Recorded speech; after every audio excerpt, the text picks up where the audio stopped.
So anyone that's involved in the ranch investment industry knows how important marketing is, and it's pretty pivotal to the success of selling a ranch in a lot of ways, or even finding a ranch to buy.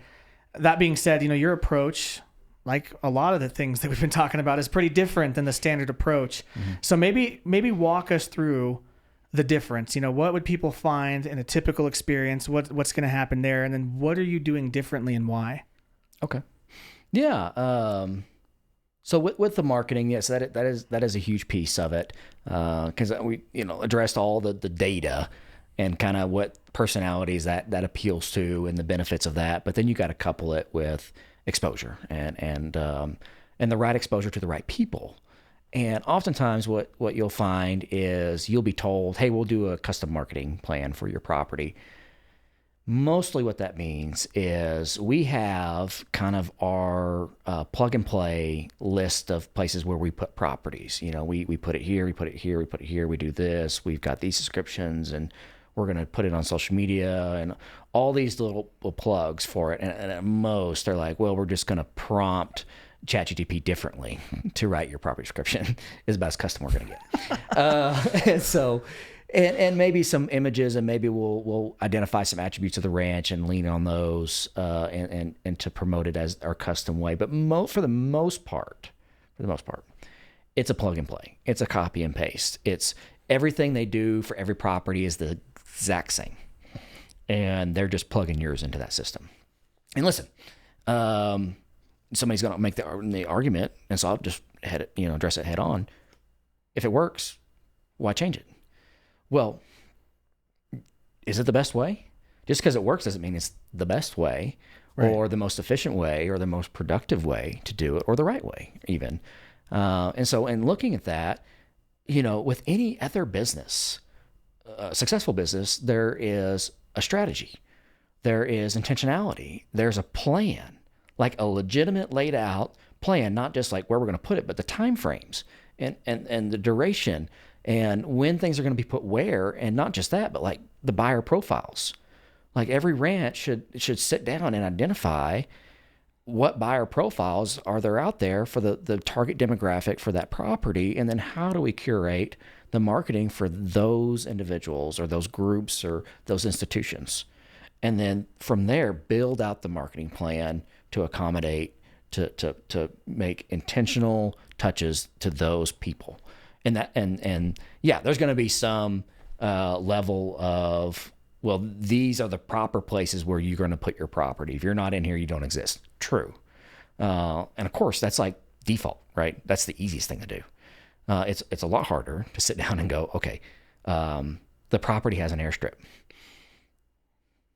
Maybe we should focus on the wealthy who are in aviation and identify, because there's this ripple effect of marketing, and there's this short and long cast. And what I mean by that is the short cast is the people who are already looking, right? So just putting them out there on your standard platforms is you're gonna find those, right? The long cast is the people who are not looking today, the people who are interested, the people who are qualified and competent and able to purchase the property, but they have these interests, and they're interested in a ranch to an extent, but they're not engaged currently in the market. So what you have to do is both. You have to focus on the short cast. You have to hit those that are already out there looking, but then you got to, at the same time, do the long cast, and that is be introducing the product to people who are interested in that are not actively engaged in the market. Because if you wait on that, that's the long game. Mm-hmm. That's the long game. And so those are some of the aspects of marketing that I think, in comparison to what's there today, when you're told, oh, it's a custom marketing plan we'll do to your property, but then you look at it, it's what they did for the other places. Mm-hmm. But mine's completely different. So why are you marketing the same way of a property that's completely different than mine? How is that going to be effective? How is that going to resonate with buyers? And then two, the lifestyle aspect. If you've got the data, if you've done your due diligence and you have that ready to go, the next thing to do is to look at the property, understand what it brings to the buyer the benefit of the buyer. And lifestyle is a big part of that with ranch properties. But yet you get online, you see photos, there's no people in them. It's just landscape, which is beautiful, but there's no life to it. There's no substance there. And one thing we're doing is we're really leaning into that to make sure we look at the property, again, identifying buyer profiles, and then creating a marketing strategy around that where we're like, maybe we should put an airplane on that landing strip. Maybe. Yeah. Maybe we should put some kids on horses riding through the property because there's an equestrian facility on it, like those kind of things. It takes a lot more time and effort. And again, it's easier to just go out there with a drone and a decent camera and snap some photos at sunset and call it good. Or you can put the time and intentionality into it. And again, if you're onboarding it properly, you've given yourself the runway to hit those times, to be able to give yourself the time to do that, to capture that content in the seasons that property really leans itself to.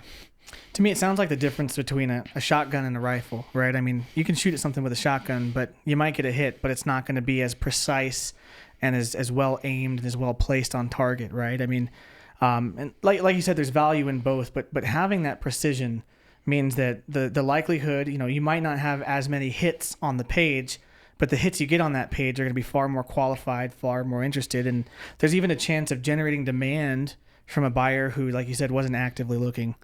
That's a much better strategy, I think, overall, right? Because there's so much content out there today, and it's become so easy to make content that to really stand out, I think you have to go that extra mile.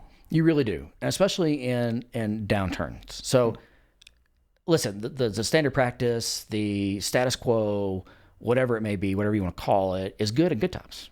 Like anything, you can get away with a lot when the market's great. Yeah. But what do you do when it's not? And so we're taking those fundamental philosophies and ideas and strategies that will work not only in the good times, the good market, but also in the buyer markets and what we would call the downturn markets or a plateau of the market. A little bit much like what we're experiencing today, where we saw a big boom in COVID. It's plateaued out, kind of settling down a little bit. And so the intentionality there and the strategy there is far more important. And so why not have that in good and bad times, especially if it works in bad times. And so, yeah, it is the rifle shotgun approach and the precision behind that and the consistency of the intentionality.